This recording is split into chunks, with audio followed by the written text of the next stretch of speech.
మంగళగిరి నియోజకవర్గ ప్రజలకు ఎన్నికల ముందిచ్చిన హామీలను నెరవేరుస్తూ ఉన్నారు మంత్రి నారా లోకేష్. 3 దశాబ్దాల పేదల కల నెరవేర్చేలా ఇళ్ల పట్టాల పంపిణీకి శ్రీకారం చుట్టారు.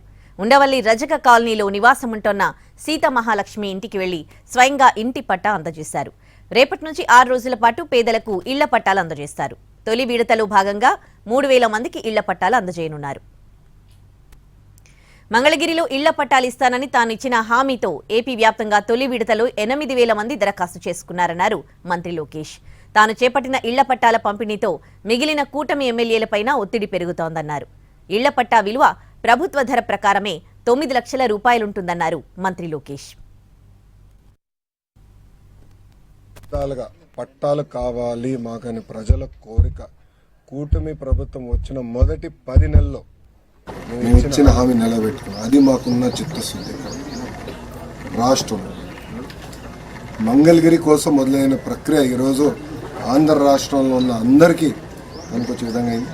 సుమారుగా మొదటి విడతలో 8000 మంది అప్లై చేస్తే దాంట్లో 4200 మంది మంగళగిరి నియోజకవర్గంలో అప్లై చేశారు. రేపటి నుంచి సుమారుగా 6 రోజుల పాటు ప్రతి కుటుంబాన్ని నేను కలుస్తున్నా. ఏదైతే నేను హామీ ఇచ్చానో బట్టలు పెట్టి పసుపు కుంకాలతో నేను పట్టా ఇస్తాను, హామీ నిలబెట్టుకునే ప్రక్రియ రేపటి నుంచి ప్రారంభమవుతుంది. అది చూసి ఆంధ్ర రాష్ట్రంలో ఉన్న 164 తెలుగుదేశం, జనసేన, భారతీయ జనతా పార్టీ శాసనసభ్యులపైన ఒత్తిడి పెరుగుతుందని భావిస్తున్నా. తప్పనిసరి అక్కడ కూడా మా ఇంటి పట్టాలు ఇవ్వాలని ప్రజలు ముందరికి వచ్చి అడుగుతారని నేను భావిస్తున్నాను. దానివల్ల కూడా అక్కడ కూడా ప్రెజర్ పెరిగి పట్టాలు ఇచ్చడానికి అద్భుతమైన అవకాశం ఉంటుందని అనుకున్నా. మీరందరూ